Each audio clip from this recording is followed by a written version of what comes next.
polisi. Ya, sekali lagi salam. Sampai jumpa saya untuk kesekian kali ke Polres Tapanuli Utara di Kota Tarutung ini. Saya menjumpai saudara-saudaraku di sini dalam tahanan yang terikat dalam dugaan melakukan tindak pidana korupsi, bukan korupsi, tindak pidana KUHP, ya, sesuai dengan KUHP. Yang ini nantinya tidaklah saya bisa menjamin melepaskanmu daripada sangkaan. Saya hanya bisa menjaminmu untuk dilepaskan dalam tahanan ini dalam artian saudara terbelenggu dengan rantai dosa. Dan saudara terikat dengan rencana hukuman Tuhan kepadamu. Kalau itu saya bisa jamin hari ini, saat ini, tidak sampai 2 jam urusan saudara selesai dengan Tuhan. Amin. Amin.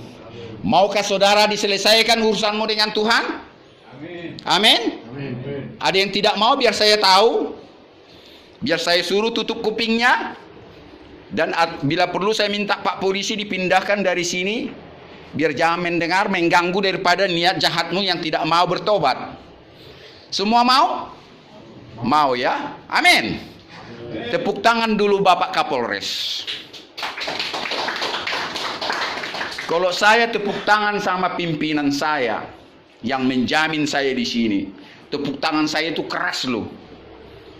Ya?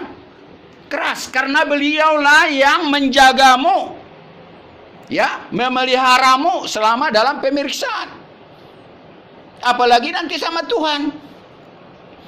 Jadi kalau saya minta saudara minta tepuk tangan sama Bapak Kapolres, Bapak Kanit Tahti, Kasat Tahti dan jajarannya, ya saudara harus memberikan respon yang kuat.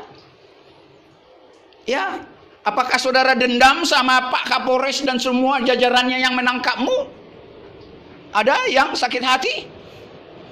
Tidak ada kan? Tidak ada? Amin. Karena itu sekali lagi saya minta tolong tunjukkan bahwa saudara hormat dan patuh kepada Bapak Kapolres sampai semua jajarannya. Tepuk tangan yang meriah. Nah ini dia. Yang lama sedikit. Ya. Ini tidak main-main loh. Tidak main-main. Walaupun beliau tidak mendengar, saudara tepuk tangan saya minta dan semua kepolisian di sini. Tetapi nanti sampai ini dari rekaman saya ini. Bahkan Bapak Kapolda juga lihat saudara tepuk tangan sama anak buahnya Bapak Kapolres di sini dan jajarannya. Ya, apalagi nanti sama Tuhan yang menyelamatkanmu, yang menyelesaikan perkaramu. Saya minta saudara lebih gegap gempita. Nanti kalau Jack Marpaung datang sini menyanyikan Kamar 13, saudara mungkin tepuk tangan luar biasa. Jora maau, dangulau kube si songoni. Pasti saudara tepuk tangan kan, sekalipun menangis. Karena yang nyanyi pencipta lagunya sendiri, abang da saya itu, Jack Marpaung. Saya Marga Pardede. Ya, saya yakin saudara meriah tepuk tangannya.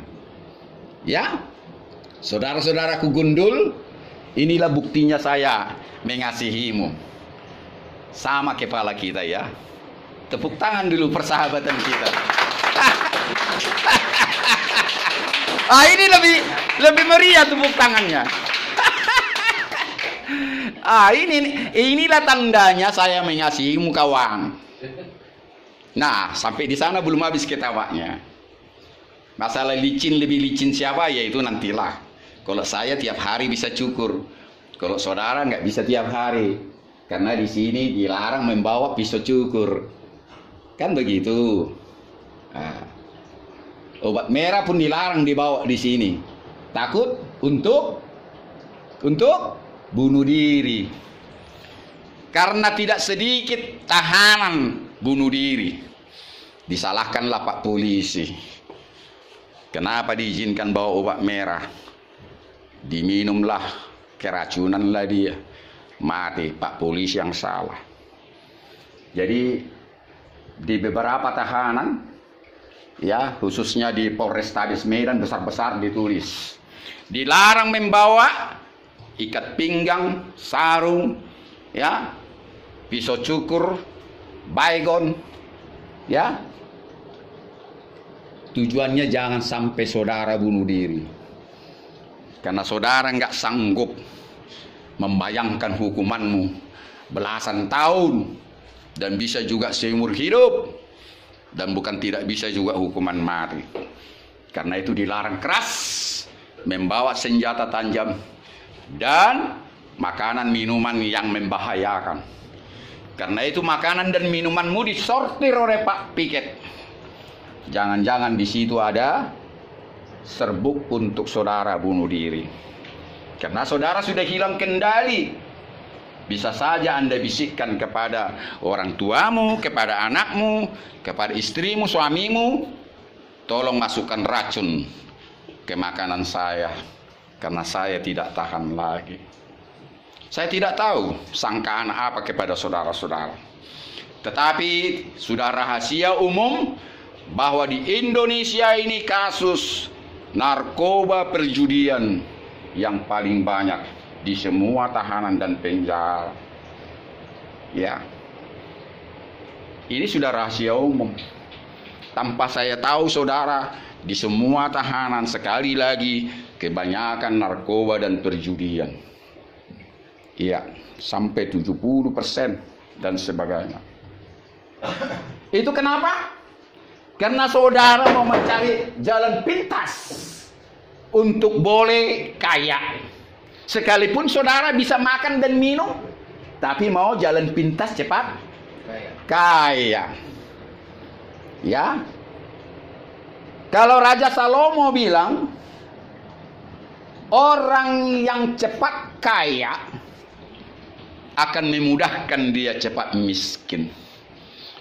Penghasilan yang dicari dengan jerih payahnya akan lebih enak dicicipi daripada pencarian yang tiba-tiba, yang sesaat, yang jalan pintas. Tetapi kalau saudara mendapatkan makanan dan minuman dengan susah payah, itu rasanya lebih nikmat saudara kuasai. Saudara nikmati. Berkatnya luar biasa. Namun kalau kekayaan apapun namanya, apalagi penipuan, pencurian, perampokan, begal, ya, menjual alat-alat atau benda yang dilarang oleh undang-undang, ya, itu hasilnya ya seperti inilah. Inilah hasilnya. Jadi saya tidak mau mengingat-ingat dosamu sebetulnya untuk saudara berpangku tangan. Tidak ada artinya saudara menyesali, menangis. Siapa yang marga sonak malila sini? Saya pengen tahu dulu. Ada? Si Mangsong Marpaung na Pitupulu. Tidak salah kan itu saudara saya itu. Mana itu coba? Tidak ada. Kebetulan tidak ada ya. Kalau marga tulang saya, Pasaribu, dan semua, wah, horas tulang. Ya Pasaribu banyak ini, Manik, ya Sipayung, Dalimunte, ya, Borbor. Ada di sini marga tulang saya. Cuma satu ya, Pasaribu itu kan dari atas. Ya, saya hormat sama tulang saya. Bagaimanapun darah saya ini sangat hormat sama tulang saya.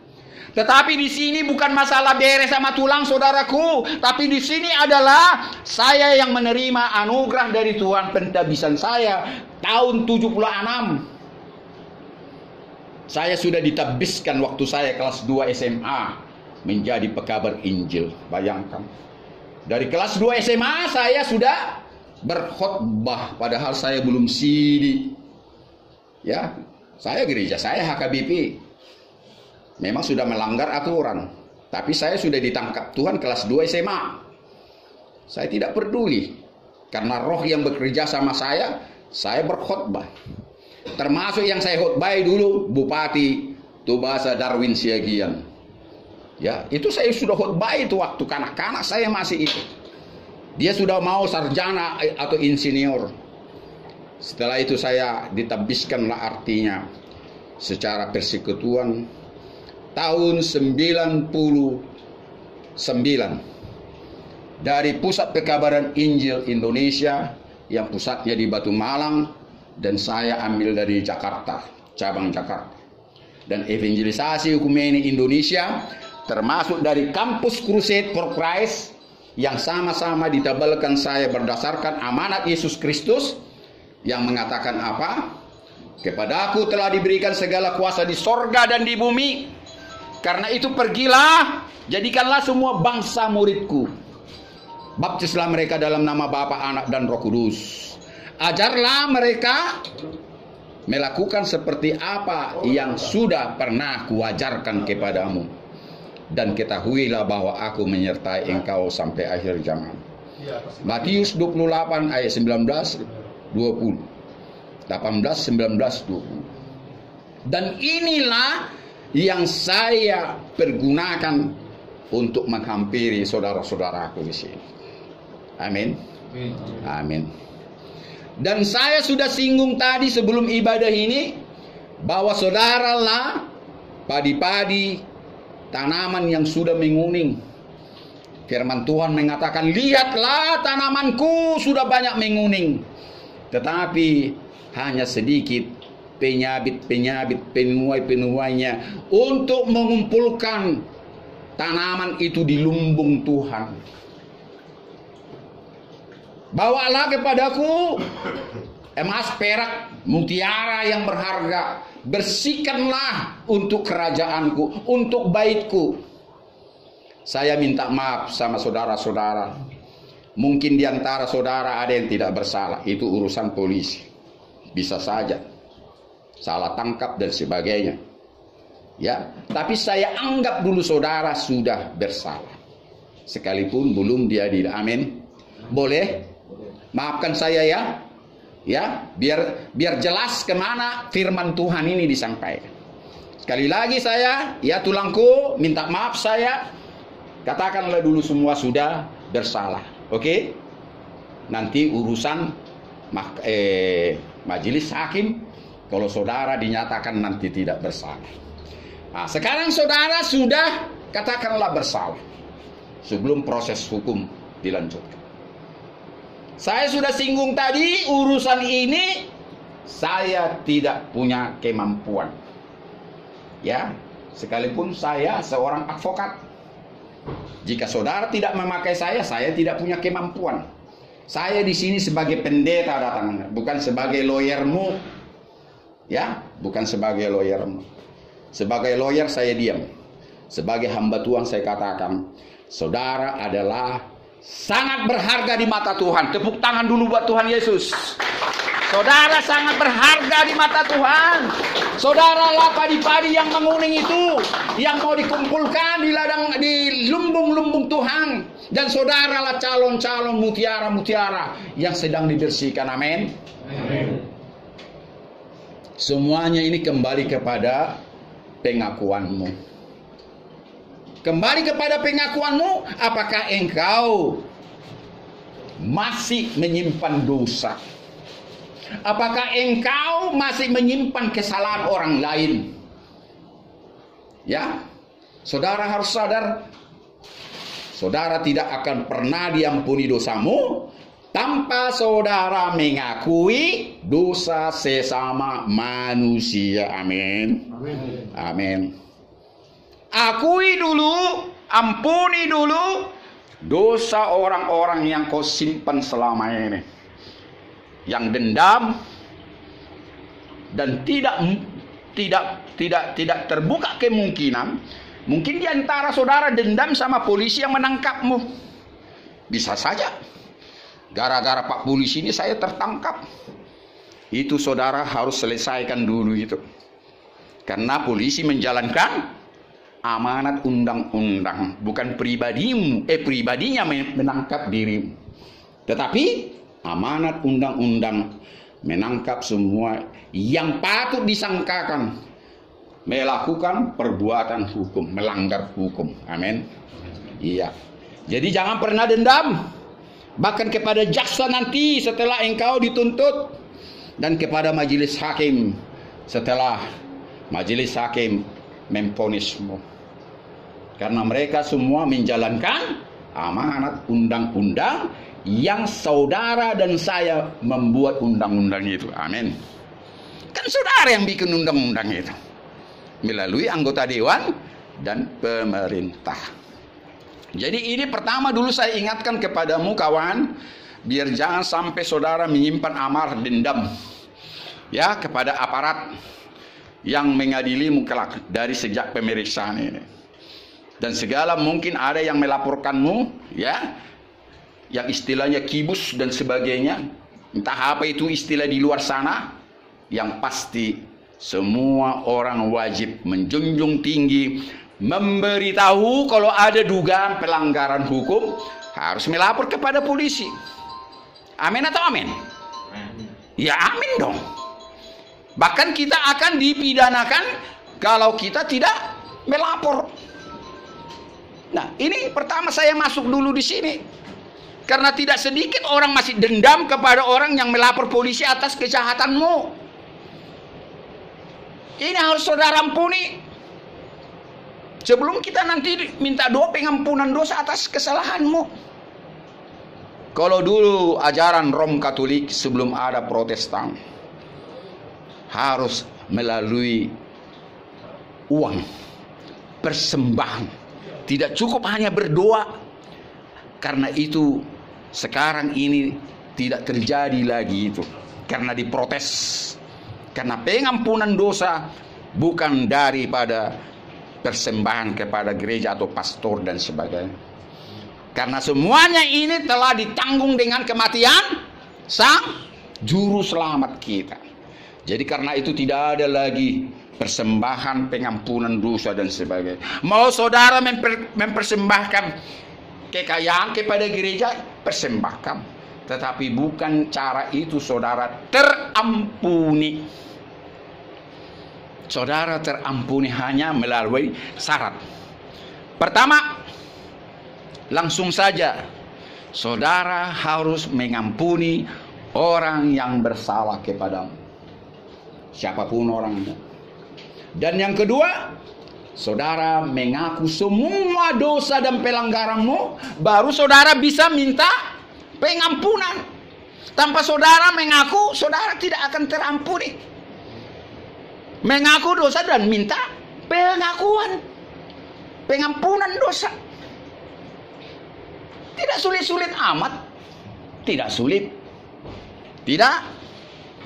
Tinggal keras kepalamu, keras kepala manusia yang tidak mau ya mengaku dosanya. Padahal kalau saya katakan saudara dan saya ini hanyalah tanah liat yang bergerak-gerak. Hanyalah bunga yang sedang tumbuh sekarang ini, yang sebentar akan layu. Melos, kata orang tua. Melos. Karena itulah saudaraku, kita harus mengenal diri kita. Siapa diri kita ini, siapa Tuhan itu. Barulah saudara bisa terampuni setelah proses itu dilalui dengan sungguh-sungguh. Kebangkitan Yesus sebagai, sebelum saya lanjutkan, saya mau tanya dulu. Berapa hari Tuhanmu mati? 3 hari. 3 hari? Setuju? Angkat tangan, setuju sini? 3 hari Tuhanmu mati? Ini berapa hari Tuhanmu mati? 3 hari juga? Setuju? Nggak ada yang tidak setuju. Di sini setuju nggak?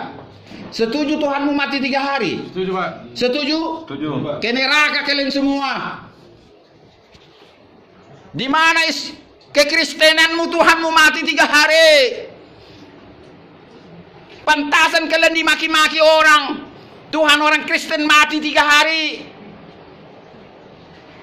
Malu kalian sama Roh Kudus. Tuhan tidak pernah mati, ingat. Amin. Mari kita berdiri bersama-sama dulu. Ayo. Terlalu besar dosamu mengatakan Tuhanmu mati 3 hari. Mari berdiri, Pak. Biar diampuni dosamu. Bagaimana Tuhan pencipta langit dan bumi mati? Nabi aduh. Jagat raya, bulan dan bintang, matahari, dirimu. Dalam Mazmur 121, Tuhan tidak pernah mati dan tertidur dan terlelap. Dia menjagamu, menyertai, membimbingmu. Jadi siapa yang saudara maksud mati 3 hari? Tolong dijawab. Ini ibadah kita rileks saja tapi kurus. Tuhan, masih bertahankah Tuhan mati 3 hari? Sekarang diam semuanya. Ini saudara harus camkan baik-baik sebagai seorang Kristen. Tuhan tidak pernah mati. Yang mati itu adalah manusia, yaitu namanya Yesus. Tolong katakan sama saya. Yang mati itu, yang keras, yang mati itu, adalah manusia. Sama-sama kita. Yang mati itu, adalah anak Maria, anak Yusuf, sebagai manusia.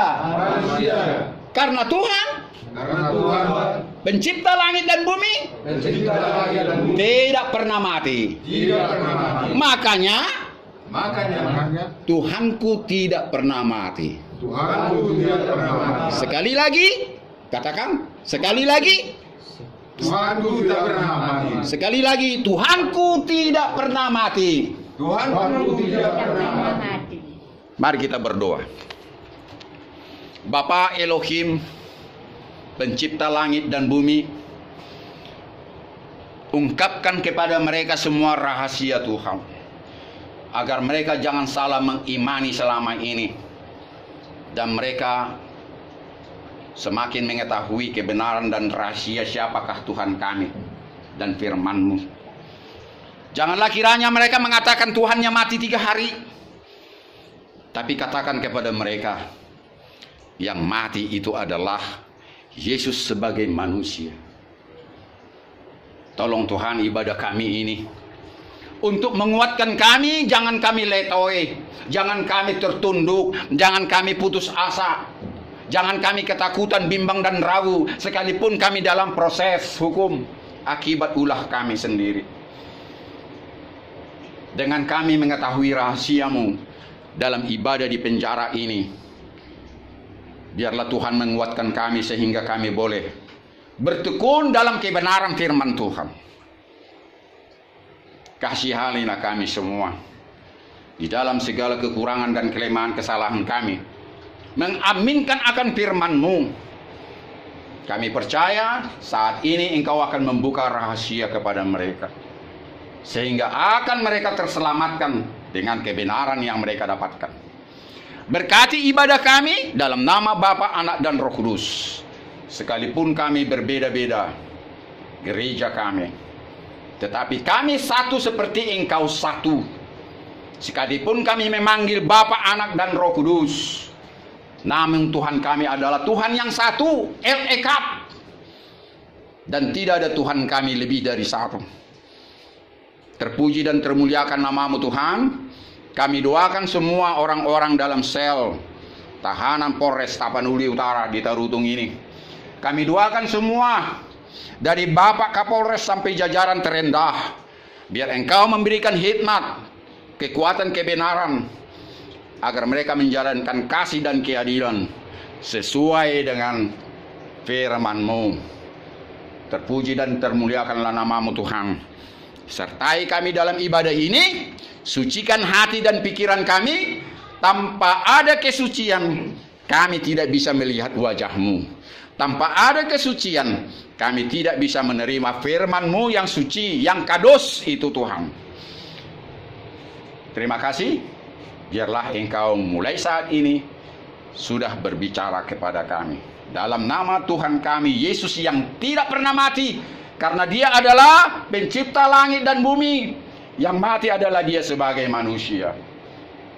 Dalam namanya itu kami berdoa. Amin. Silakan duduk.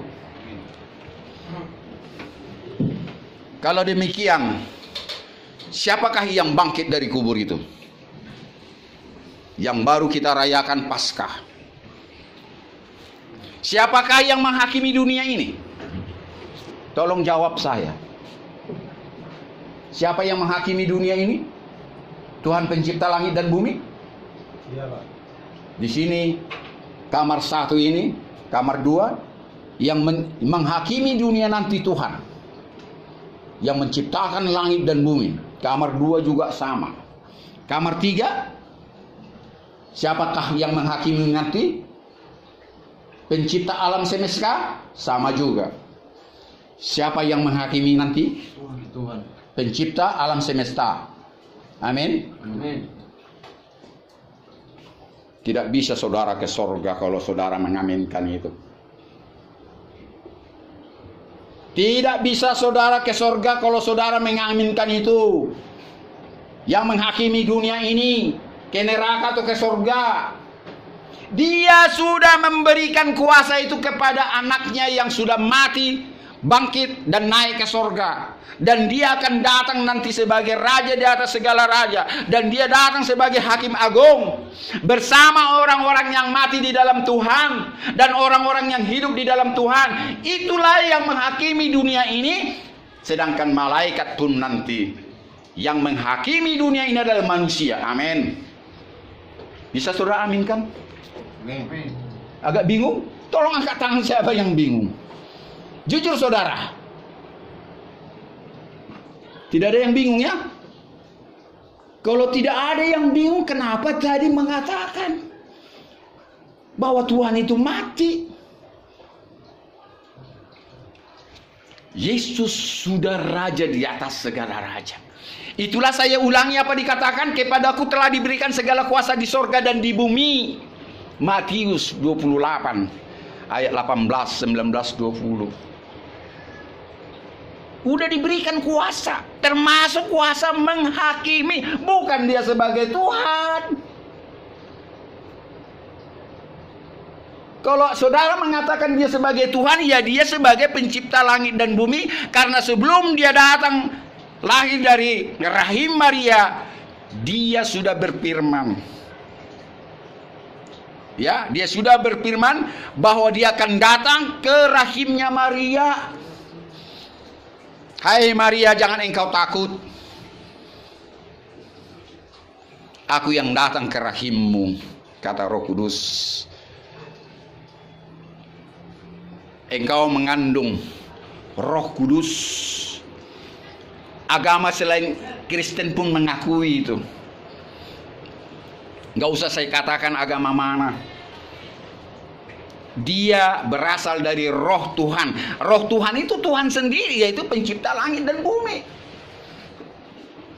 Pada mulanya adalah firman-firman itu bersama-sama dengan Tuhan Elohim. Dan firman itu adalah dia sendiri. Jadi keberadaan dia adalah roh. Jadi apa yang dikandung daripada Maria itu adalah pencipta langit dan bumi. Dan karena dia menjelma sebagai manusia, dan dia juga manusia sama saudara dan saya, amin. Yang lapar dan haus, yang kesakitan pada saat dia disalibkan. Itulah membuktikan bahwa Yesus adalah manusia 100%. Terus banyak manusia yang mencoba menyesatkan. Sebelum dia mati dikatakan kepada banyak orang, aku akan bangkit 3 hari kemudian. Ya, yang menangkap dia, yang membunuh dia, ingat, banyak mendengar dia akan bangkit hari ketiga. Karena itu disuruhlah orang menjaga mayatnya. Jangan sampai mayatnya dicuri, terus dikatakan dia bangkit dari orang mati. Saudara tahu, banyak spekulasi manusia mengatakan yang mati itu bukan dia. Ya terang aja dia hidup. Cobalah. Padahal dalam kitab suci banyak orang melihat itu, walaupun tidak sebanyak 5.000 orang yang dikasih makan itu. Bayangkan 5.000 orang lebih dikasih makan. Seharusnya mereka itu datang lah. Jika saudara terlibat dalam 5.000 orang yang dikasih makan, mau tigakkah saudara tidak melihat dia disalib? Kalau sekarang bisa saudara katakan, iyalah ya, pasti saya lihat. Tapi ternyata hanya segelintir orang yang mau mengikuti dia. Walaupun demikian banyak saksi bahwa dia memang Yesus yang dikatakan itu adalah dari Roh Kudus. Ya, dia sendiri yang mati. Agar tercapailah apa yang dikatakan nubuat para nabi. Kalau nanti saudara baca dalam Yesaya 53, ya di situ nubuatan tentang kedatangan dia. Bukan hanya dia menderita, bukan hanya dia mati, ya, bahkan lambungnya pun ada dikatakan di situ. Lambungnya akan tertikam. Ada ditulis di situ. Memang betul-betul waktu di kayu salib lambungnya ditikam. Jadi sebelum kejadian itu sudah dikatakan nubuatan para nabi. Yaitu sekali lagi dalam Yesaya 53. Dan dalam Mika 5 ayat 1 tentang kelahirannya sudah dikatakan, hai Bethlehem Efrata, engkau adalah kota yang paling kecil di Judea. Tapi daripada mula lahir seorang raja yang memimpin, yang kerajaannya tidak bermula dan tidak berakhir. Dan dialah akan bertakhta untuk selama-lamanya. Bayangkan, sebelum dia lahir, kota Bethlehem sudah disebut. Ya kan? Dan sebelum dia datang kedua kalinya, dia juga sudah berjanji. Ya, dia akan datang. Kalau dia bangkit dari kematian, di mana sekarang Yesus setelah bangkit dari kematian? Di mana? Surga di sebelah kanan Bapa Allah. Di sorga, di sebelah kanan Bapa di sorga. Ada jawaban lain? Setelah bangkit, di mana Yesus berada? Di mana? Dia akan duduk di sisi Bapa dalam surga. Di sebelah kanan Bapa di sorga. Ada jawaban lain? Ada jawaban lain? Tolong jawab saya. Jadi sekarang dia hanya di sorga di sebelah kanan, Elohim Bapa di sorga, gitu. Di mana kekristenanmu kawan? Di mana kekristenanmu? Ada banyak hal saudara tidak bisa jawab.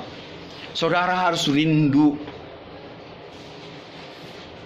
Dia ada di tengah-tengahmu, saudaraku. Dia ada di tengah-tengahmu. Dia melihat wajahmu. Amin. Dia melihat wajahmu, ibu. Baru apa, ibu? Iya. Dia melihat wajahmu sekarang. Sudah? Bisa kau aminkan itu? Amin. Amin. Berarti bukan hanya dikatakan dia duduk di sebelah kanan. Jadi berarti siapa yang di sebelah kanan duduk itu? Siapa? Biar saya katakan kepada saudara, sebagai manusia ada bukan dalam benak mata kita. Sebagai manusia saudara tidak jumpa di dunia ini. Amin. Tapi rohnya, rohku, aku memang akan pergi dan tidak lama akan bersama-sama dengan kalian, dikatakan sama muridnya. Sebelum dia terangkat, bersabarlah. Dan disitulah murid-muridnya mulai berpuasa. Selama berapa hari? Nah, siapa namamu kawan? Siar Kobi. Dia ingat itu. Itulah hari Pentakosta. Jangan gelisah hatimu, jangan bersedih. Aku memang akan pergi. Dan tidak lama aku akan datang. Sekarang saya tanya, udah 2000 tahun yang lalu kejadian itu. Udah datang enggak? Kok salah lagi jawabannya? Udah datang enggak? sudah datang, yaitu Roh Kudusnya. Dia juga itu. Kalau yang kita nantikan yang dikatakan datang kedua kali, turun dari yang angkasa ke bumi ini. Karena malaikat mengatakan setelah dia terangkat ke surga. Ingat nggak kata malaikat kepada orang-orang di situ? Karena apa kalian melihat ke atas? Kenapa kalian heran?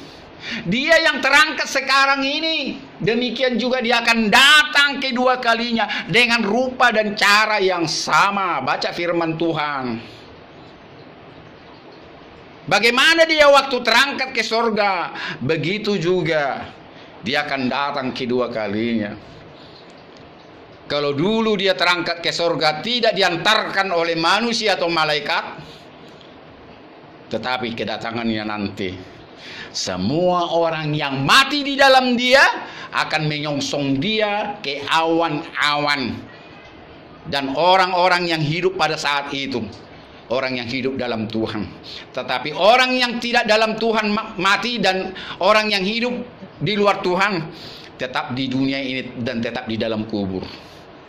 Jadi bersama malaikat-malaikatnya menyongsong dia di awan-awan. Orang yang mati di dalam Tuhan bangkit dari mati, naik ke awan-awan menyongsong dia untuk turun ke dunia ini bersama orang-orang waktu itu hidup di dalam dia dan malaikat-malaikat. Inilah hari yang kita tunggu sekarang ini. Jadi jangan katakan dia tidak ada di dunia ini. Yang dikatakan dia akan datang itu dalam wujud manusia sebagai raja di atas segala raja.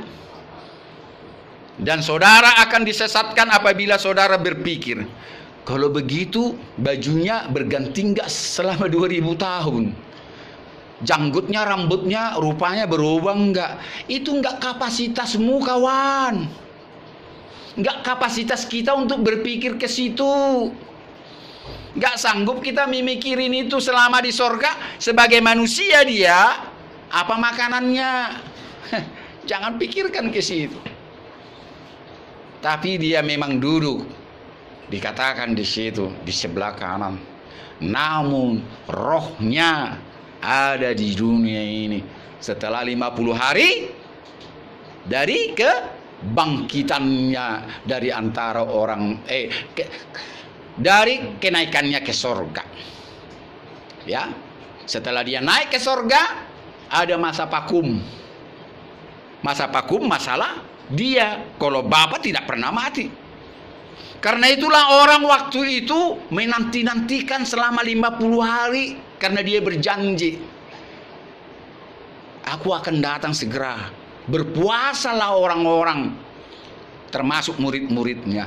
Setelah dia datang, tidak berpuasa lagi. Jadi kalau ada ajaran gereja mengatakan harus berpuasa, ya silakanlah. Kalau saya mengatakan kalau kita betul-betul di dalam Tuhan tidak perlu berpuasa. Orang yang berpuasa, orang yang merasa jauh dari Tuhan. Camkan itu baik-baik. Nanti baca itu di Matius 9 kalau saya tidak salah. Masalah berpuasa. Kalau kita bersama-sama dia tidak perlu. Tapi harus betul-betul bersama dia. Jangan hanya kata-kata. Pada saat murid Yesus ada di dunia secara manusia, mereka tidak pernah berpuasa. Setelah dia datang dalam rupa roh, murid-murid Yesus tidak berpuasa lagi. Mereka hanya berpuasa pada saat yang 50 hari itu, menantikan rohnya turun. Biar kita betul-betul mengaminkan apa yang dikatakan Alkitab. Itu bukan ajaran saya loh. Enggak. Itu Alkitab menulis. Ya, saya tidak mau menambah dan dikurangi. Ya. Jadi sekian banyak saya sudah ajarkan kepada saudara-saudara, termasuk masalah pengampunan dosa, termasuk siapa itu Tuhan Yesus, agar bisa saudara menjawab di media sosial, medsos kan ada mengatakan banyak itu berdebat. Masakan Tuhannya mati katanya. Masakan Tuhannya tidak membela diri? Orang dia sebelum datang pun sudah diwahyukan, nubuatkan Bahkan dia mati pun sudah dikatakan dia memang harus mati kok. Harus mati. Maka itu nanti kita bernyanyi ku menang, ya, di dalam peperangan ku menang. Ya, karena dia mati, bangkit dan naik ke sorga dan turun. Itu. Jadi kematian Yesus sebagai manusia kita syukuri, kita berbahagia. Kalau dia nggak mati, kita tidak akan terselamatkan. Apalagi kalau dia tidak bangkit dari kematiannya itu. Tepuk tangan dulu buat Tuhan Yesus. Saya mau lihat. Ya, dia sudah mati dan bangkit bagimu untuk menyelamatkanmu. Itu dia. Ya, jadi jangan pernah ragu dan bimbang lagi. Jangan pernah katakan Tuhanmu mati. Ampun Tuhan.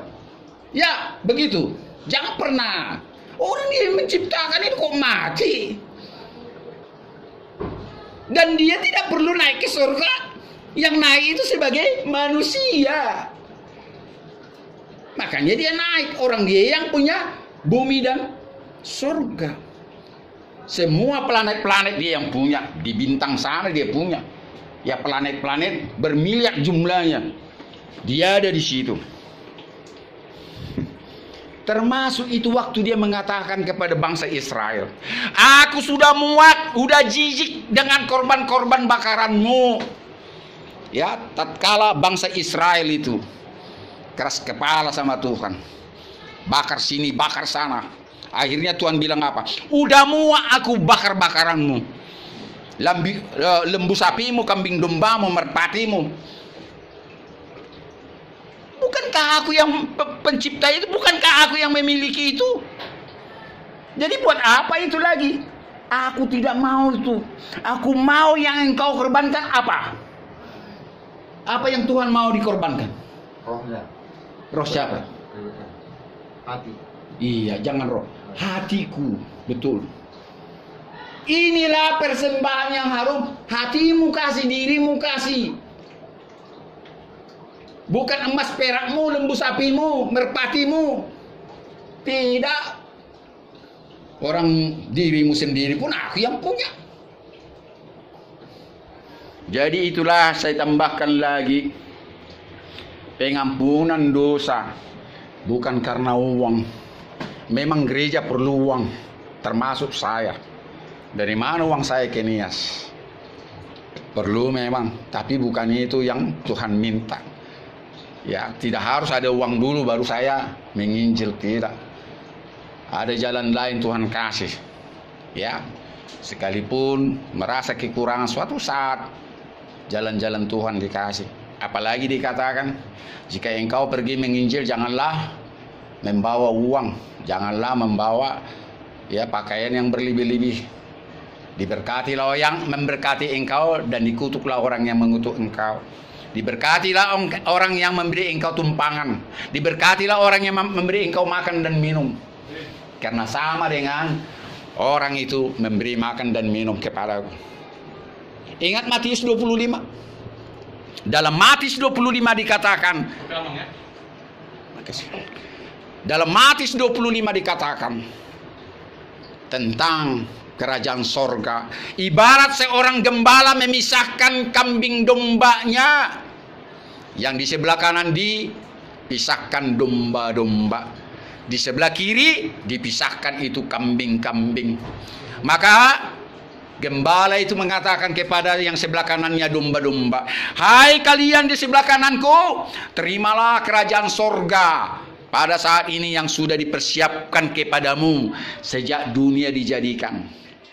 Karena tatkala aku lapar, engkau kasih aku makan, dan tatkala aku haus, engkau kasih aku minum, dan tatkala aku menjadi orang asing, engkau kasih tumpangan kepadaku, tatkala aku telanjang, engkau kasih aku pakaian, tatkala aku di rumah sakit, engkau membesuk aku, tatkala aku dalam penjara, engkau melawat aku.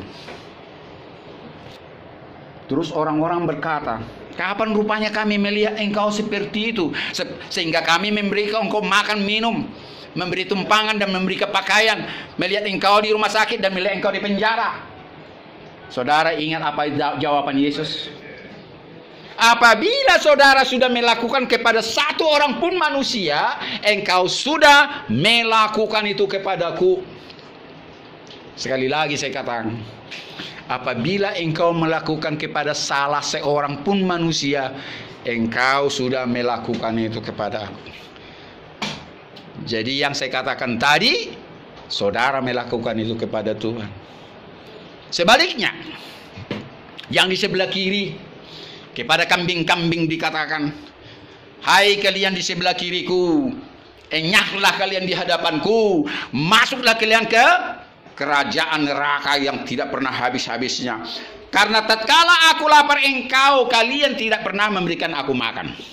Tatkala aku haus, kalian tidak pernah memberikan aku minum. Tatkala aku menjadi orang asing, kalian tidak pernah memberikan aku tumpangan di rumahmu. Dan tatkala aku telanjang, kalian tidak pernah memberikan aku pakaian. Dan tatkala aku di rumah sakit, kalian tidak pernah membesuk aku. Dan tatkala aku di penjara, kalian tidak pernah mengunjungi aku. Terus orang-orang bertanya, protes. Kapan rupanya kami melihat engkau seperti itu sehingga kami tidak memberi engkau makan dan minum dan sebagainya, termasuk melihat di penjara dan di rumah sakit. Tetapi Yesus mengatakan apa? Gembala itu mengatakan apa? Karena kalian tidak melakukan itu kepada salah seorang manusia pun, kata sebaliknya, kalian juga tidak melakukan itu kepadaku. Mengerti? Itulah sudah dipesankan kepada kita. Lakukanlah yang baik kepada manusia. Saudara juga sudah melakukan itu yang baik kepada Tuhan. Jika saudara melakukan yang buruk kepada manusia, berarti saudara juga sudah melakukan yang buruk kepada Tuhan. Karena itu, sejalan dengan apa yang dikatakan Yesus Kristus untuk melengkapi hukum Taurat yang ke-10 itu. Bukan saya katakan hukum Taurat yang 10 itu dihilangkan, dibatalkan, tidak. Tapi disempurnakan dengan hukum yang terutama. Ada 2 hukumnya. Yang pertama adalah kasihilah Tuhan Elohimmu dengan segenap hatimu dan dengan segenap jiwamu. Dan yang kedua adalah kasihilah sesamamu manusia seperti dirimu sendiri. Karena itulah kegenapan dari 10 hukum Taurat itu. Berarti apa yang kita perbuat di dunia ini, engkau perbuat kepada Tuhan. Ya, ini camkan baik-baik saudaraku. Apa yang sudah kau lakukan kepada manusia, saya tidak tahu sangkaanmu. Saya bisa bertanya, siapa di sini sangkaan membunuh? Boleh saya tahu? Ada sangkaan membunuh di sini? Ada? Tidak ada ya? Ada? Tidak ada pembunuhan. Penganiayaan mungkin ada ya? Pemukulan ada? Ada di sini pemukulan? Saya pengen tahu aja, ada pemukulan di sini? Di Ania tidak ada. Tapi sama dengan saudara misalnya menipu, mencuri, itu sama dengan membunuh juga saudaraku secara tidak langsung. Hartanya saudara rampok. Ya, kalau membunuh memang langsung nyawanya. Ya. Tetapi beda tipisnya itu. Bagi Tuhan semua dosa, tidak ada yang besar dan yang kecil. Saya mau tanyakan dulu. Pengetahuanmu, keyakinanmu, dosa apa yang paling besar? Tolong yang cepat, biar kita isi waktu ini dengan singkat. Dosa yang paling besar menurutmu apa? Menghujat Roh Kudus. Menghujat Roh Kudus. Ada lagi? Menghujat Roh Kudus yang paling besar. Ada di kamar di sini dosa yang paling besar? Siapa? Saya akan menjawabnya itu dengan pertanyaan. Apakah segala dosa dapat terampuni? Itu pula sebelum saya menjawab itu. Coba. Semua dosa terampuni? Semua. Tidak ada dosa yang tidak terampuni? Tidak. Ada di sini ada dosa yang tidak terampuni? Tidak bisa menjawab. Di sini ada dosa yang tidak terampuni? Tidak bisa ada yang menjawab. Tidak semua dosa terampuni, kata Injil. Salah satu adalah menghujat Roh Kudus. Menghujat anak manusia terampuni, tetapi menghujat Roh Kudus tidak terampuni. Saudara bisa mengerti itu yang mengatakan tadi? Apa dimaksud menghujat Roh Kudus tidak yang paling besar? Menghujat Roh Kudus itu menghujat Yesus sendiri. Terus? Yang kita terima sebagai juru selamat. Terus? Sehingga kita tidak mengakuinya dan kita menghujat atau murtad, itu sama saja tidak bisa diampuni oleh Yang Maha Kuasa. Justru itulah yang terampuni. Bahasa saudaraku, tulangku tidak lengkap, tidak sempurna. Menghujat Yesus sebagai juru selamat akan terampuni, tapi kalau menghujat Dia sebagai Tuhan pencipta langit dan bumi, sebagai Tuhan, tidak akan terampuni. Jangan lupa bahwa Dia adalah yang Rahman dan yang Rahim. Amin. Tepuk tangan dulu tulang. Jangan salah. Kau bisa menghujat Yesus tak berdosa, tapi hujatlah Dia sebagai apa tulang? Sebagai manusia. Tohodi, sebagai manusia, mau kau tikam Dia, mau kau hujat Dia, terampuni dosamu. Tapi kalau kau hujat Dia sebagai jelmaan daripada Yang Maha Kuasa, El Shaddai itu, Yang Maha Perkasa, El Gibor, Yang Maha Tinggi, El Elyon, saudara tidak terampuni. Jadi manusia bisa saudara hujat, termasuk Yesus. Makanya orang yang membunuh Yesus semuanya bisa terampuni. Sebagai manusia dia dibunuh. Tetapi kalau engkau membunuh Dia dalam arti menghujat Dia sebagai pencipta langit dan bumi, saudara tidak terampuni. Amin. Tepuk tangan dulu, saya dengar yang meriah, yang meriah. Yang meriah sekali. Ada pengajaran saudara baru dapatkan sekarang ini. Amin. Amin. Dan lagi saya mau ajarkan lagi. Ini bukan ajaran sesat. Yang cuma selama ini saudara tidak merenungkan dalam-dalam. Orang lapak ngaido ijahamu. Nggak sampai ke dalam tanpa merenungkan. Jadi gagal fokus. Itu yang nomor satu dosa yang tidak terampuni, yaitu menghujat Roh Kudus. Tetapi kalau menghujat Yesus sebagai anak si Maria, anak si Yosef, sebagai manusia, saudara masih bisa diampuni. Bila perlu saudara yang dulu yang nikam Dia. Ya. Makanya dikatakan, apa kata Yesus sebelum mati? Ingat? Apa dikatakan? Ya Bapa, ampunilah mereka, karena mereka tidak tahu apa yang diperbuatnya. Jadi terampuni kawan, ya tulangku yang ganteng. Itu dah, terampuni. Jadi jangan menghujat Dia sebagai pencipta langit dan bumi. Dan ada yang kedua, yang mungkin pun selama ini saudara tidak pernah tahu. Apa dosa yang tidak pernah terampuni? Saya salut kalau saudara bisa menjawab. Ada. Aduh. Luar biasa Tuhan mengajari saudara di tempat ini. Apa dosa yang tidak terampuni? Tadi menghujat kepada Roh Kudus saya jelaskan. Kalau menghujat Yesus sebagai manusia, saudara diampuni.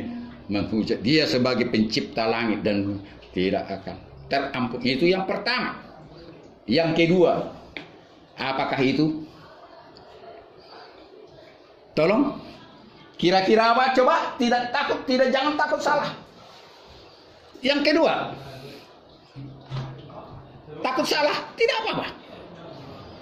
Coba, apa? Gak ada yang berani menjawab. Kalau tulangku gagal fokus. Ya, gagal fokus. Dia selalu lupa bahwa Yesus itu manusia juga. Tapi dia memang Tuhan juga 100%. Jadi kalau gagal fokus seolah-olah Yesus itu satu pribadi. Yang puasa dulu siapa? Tulang. Yang puasa itu dulu 40 hari 40 malam siapa? Yesus. Bukan Tuhan Yesus. Hah? Iya, yang manusia jangan sampai ada kata Tuhan di situ. Tuhan tidak perlu berpuasa, yang berpuasa manusianya Yesus. Yang dicoba iblis dulu siapa? Yesus sebagai manusia.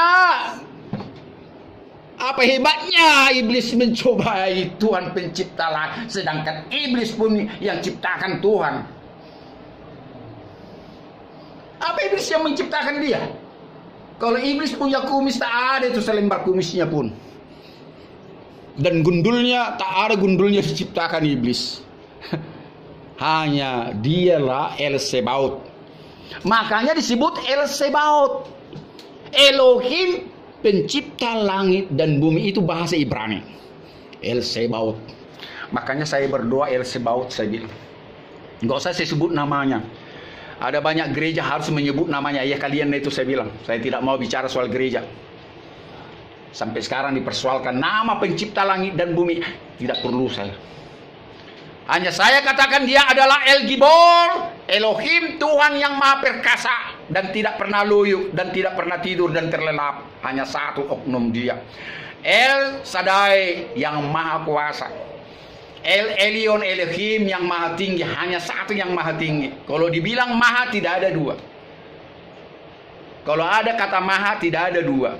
Udah berantem mereka itu. Ya. Kalau maha tetap satu gitu. Satu pribadi. Jadi banyak sebuahnya termasuk El Sali, Elohim atau Tuhan juru selamatku, penolongku, gunung batuku. Itu bahasa-bahasa Ibrani.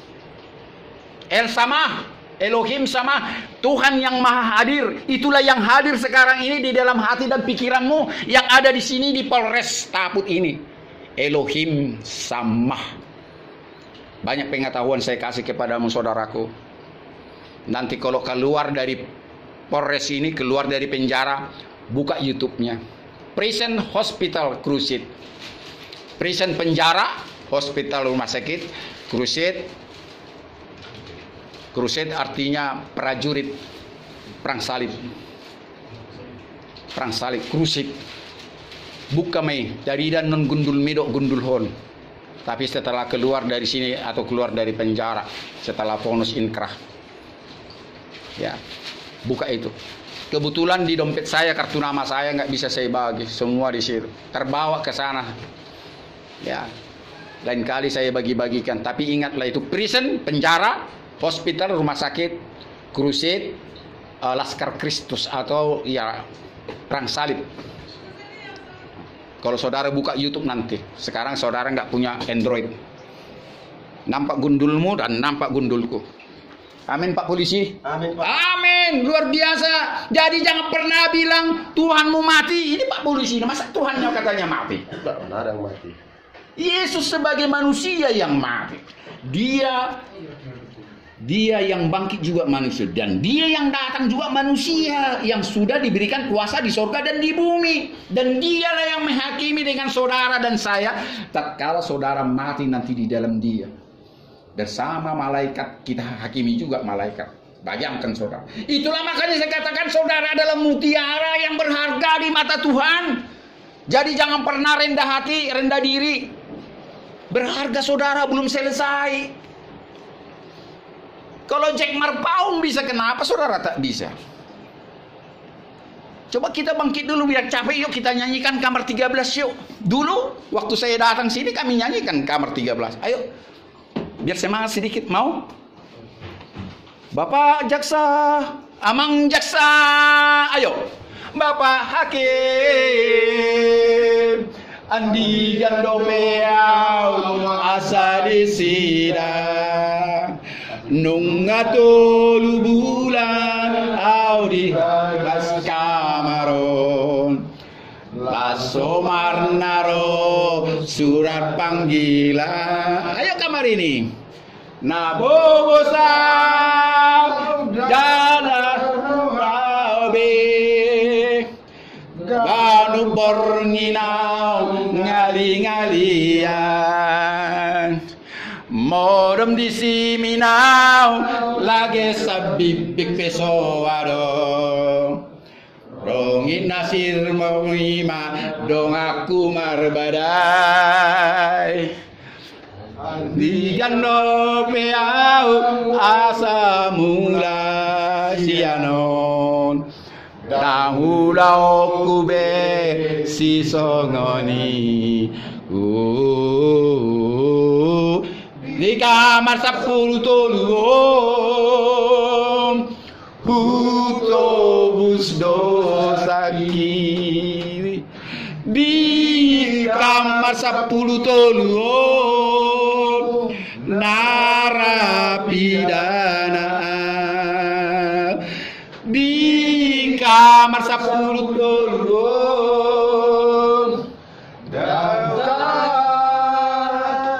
lupa ona sebentar Jorama angkat tanganmu Jorama Dangulau kube si songoni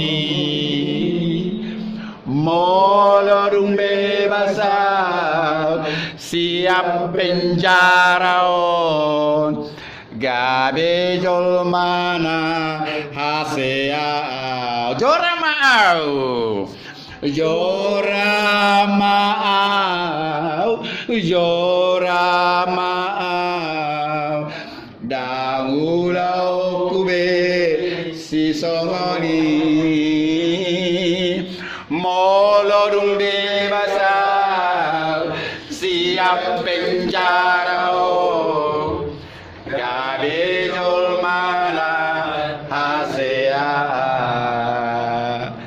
Kalau Jack Marpaung bisa kita pun bisa. Amin. Amin. Kalau saudara bilang pura-pura itu Jack Marpaung, memang pendeta dia loh. Masalah dia berbuat dosa setelah pendeta, dialah itu. Yang pasti dia pendeta gereja, ada gerejanya. Itu masalah yang berdosa Tuhanlah yang tahu. Tetapi saya mau katakan, jika saudara nanti seperti saya pekabar Injil, lebih banyak kuping orang mau mendengarmu. Kenapa? Latar belakangmu dari penjara. Jack Marpaung cepat kenal karena dia pendeta ditangkap di penjara. Termasuklah ini. Mungkin tidak sampai 10 tahun lagi saudara jadi pendeta. Inilah buktinya saya simpan di YouTube. Amin. YouTube tidak pernah terhapus. Tulangku Pasaribu jadi pendeta. Isi keluarmu tulang. Betawin Pasaribu ama. Betawin. Wen. Wah, Betawin. Ya. Pendeta Betawin Pasaribu. Amin. Tepuk tangan dulu. Luar biasa. Yang meriah.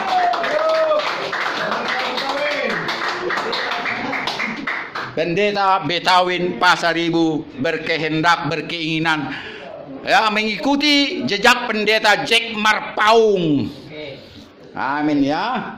Ada yang mengikuti lagi di sini? Ada yang mau angkat tangan? Tidak. Belum terpanggil. Ya, di sini ada yang mau? Ada kerinduan seperti Betawin Pasaribu tulangku yang ganteng ini? Udah gereja kita jadinya. Hah? Udah gereja. Kenapa? Betawin, tak Betawin. Betawin. Betawin. Ya silap sedikit, maaf lah. Betawin. Jadi akhir ko namang nakin. Ano nga, pindah gereja man nung yun. Kaksekte mo sino? Saya tetap diakui di gereja saya HKI. Huria Kristen. Saya nggak punya sekte. Inilah buktinya. Apa saya dikeluarkan? Enggak. Malah saya berkhotbah di HKI. Di Sarula saya berkhotbah, di Sibolga saya berkhotbah, di Porsea, di Balige saya berkhotbah di HKI. Sebagai anggota gereja, bukan pendeta HKI saya. Dan saya tidak punya sekte, so salah kamu. Saya tidak ada sekte saya. Yang menabalkan saya pun bukan sekte itu. Pekabaran Injil Indonesia. Justru inilah mendobrak pendeta-pendeta yang fanatik dengan gereja. Ini. Jadi berbanggalah kalau punya badan ini. Karena di Indonesia bukan hanya gereja diakui, badan gereja, di luar badan gereja pun ada persekutuan.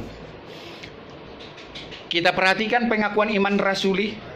Aku percaya kepada gereja yang kudus dan am, dan persekutuan orang. Inilah dia persekutuan orang kudus. Itulah tidak memakai kata gereja. Jadi jangan fanatik istilah gereja, pendeta gereja. Jadi bukan hanya gereja yang mentabiskan pendeta. Saya pendeta, bukan gereja yang mentabiskan saya. Amin. Yang tabiskan saya amanat agung Yesus Kristus. Matius 28 ayat 18, 19, 20. Ini saya viralkan. Amin. Ini banyak gereja-gereja mendengarkan saya. Dan tak satu pun yang mengkoreksi saya. Makanya gereja-gereja Batak ini perlu reformasi. Termasuk tepuk tangan tidak pernah kita dengar di gereja. Tatkala kita sekolah minggu